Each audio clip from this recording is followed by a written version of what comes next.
अनंत वक्ता वक्ता से संवाद में आज बात करेंगे प्रेम कुमार शुक्ला पथिक जी से। शुक्ला जी, हमारे कार्यक्रम वक्ता से संवाद में स्वागत है आपका। हमारे दर्शकों को बताएं सबसे पहले कि भारतेंदु हरिश्चंद्र जी को कैसे नमन करें।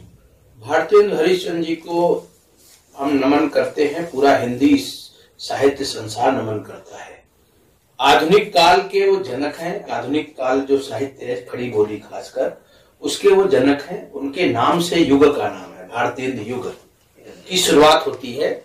और उन्होंने बहुत सारे कवियों लेखकों को 1850 के आसपास तैयार किया।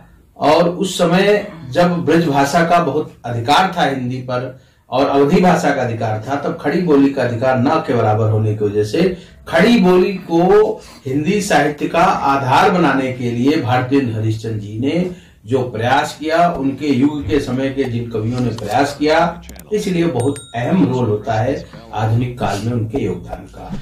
आज भारतेंदु हरिश्चंद्र के युग को या युग की क्या प्रासंगिकता है, जबकि वर्तमान दौर में काव्य गद्य के नाम पर फूहड़पन परोसा जा रहा है समाज में। देखिए, आज का जो काव्य है उसको मैं काव्य नहीं मानता हूं। ये केवल तुकबंदी है और मनोरंजन के लिए हास्य मिश्रित गलत शब्दों का प्रयोग है। उनको मैं अश्लील शब्दों का प्रयोग नहीं मानते हैं, कामुक शब्दों का प्रयोग मानते हैं। लेकिन भारतेंदु हरिश्चंद्र जी का जो काल था, उस समय जो उनके साथ के कवि लेखक थे, उन्होंने बहुत हिंदी को एक बहुत ऊंचाई दी है। संस्कारित हिंदी लिखी है, परिष्कृत हिंदी का शुरुआत वहां से शुरू हुई है। और मैं मानता हूं कि ब्रज में खुद ये लिखते थे ब्रज भाषा में, लेकिन इन्होंने वापस जो खड़ी बोली में आए और आने के बाद जो इन्होंने, और उस समय जो अंग्रेजों की लूट होती थी हमारे धन की, उसके ऊपर भी इन्होंने लिखा कि हा हा भारत दुर्दशा देखी न जाई। और उन्होंने अपनी भाषा के उपयोग का महत्व बताया हिंदी के उसका। आधुनिक काल के अग्रदूत हैं वो, और आधुनिक गद्य काल के तो उनसे शुरुआत है और आसपास सारे कवियों की शुरुआत है।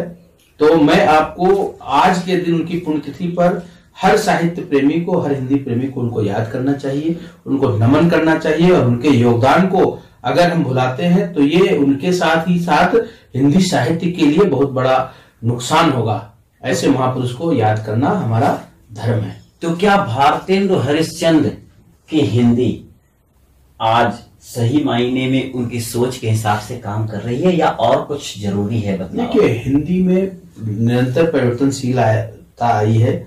आज जो हिंदी है वो व्यवहारिक हिंदी ज्यादा बनती जा रही है, व्यवसायिक हिंदी बनती जा रही है। साहित्यिक हिंदी कहीं पीछे छूट गई है। साहित्य में नए नए प्रयोग आ रहे हैं और जिस तरह से प्रयोग लोग कर रहे हैं, और खासकर मैं मंच के कवियों से निवेदन करना चाहूंगा कि भाषा, जो हमारी हिंदी भाषा की जो गरिमा है, जो उसकी गंभीरता है, जो उसकी संदेश प्रेषणीयता है, संदेश प्रेषण करने की क्षमता है, उसको बचाए रख के उसके साथ अन्याय न करें और इसकी लोकप्रियता के लिए, इसकी सरलता के लिए काम करें। और जो इसमें थोड़ी बहुत कठिनाई है, जैसे कि भाषा आयोग कर रहे हैं, बहुत सारे संगठन बने हुए हैं, चाहे हिंदी महानिदेशालय हो, चाहे एनसीईआरटी हो, चाहे एससीईआरटी हो, वहां के जो भाषाविद हैं वो लगातार प्रयास कर रहे हैं। आप एक संगठन चलाते हैं, शहीदों के लिए काम करते हैं, शहीद स्मृति चेतना समिति, समाज को जोड़ते हैं और संस्कृति पे काम करते हैं। यह भी धरोहर, हरिश्चंद्र जी का व्यक्तित्व समाज के लिए धरोहर है। उस धरोहर को अब आज के समय में यूथ में कैसे बांटना चाहेंगे इलेक्ट्रॉनिक युग में?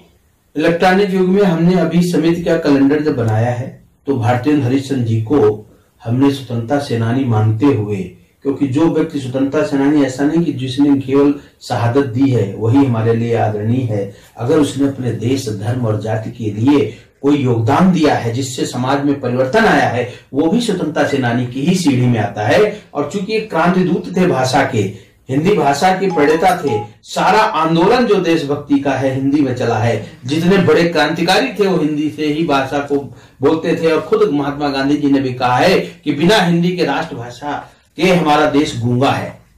तो हिंदी को जितना महत्व, हमारी संस्था इसीलिए सही संस्था, सारा ज्यादातर व्यवहार हमारा हिंदी में ही होता है, चाहे पत्र व्यवहार हो, चाहे हमारा कैलेंडर हो, और हमने हिंदी तिथियों को भी शुक्ला जी, मेरे दर्शकों को भारतेंदु हरिश्चंद्र की कोई रचना एक सुनाइए। निज भाषा उन्नति यही सब भाषा को मूल, और निज भाषा के ज्ञान से मिटे नहीं को सूल। मिलते हैं किसी नई शख्सियत के साथ, बने रहिए अनंत।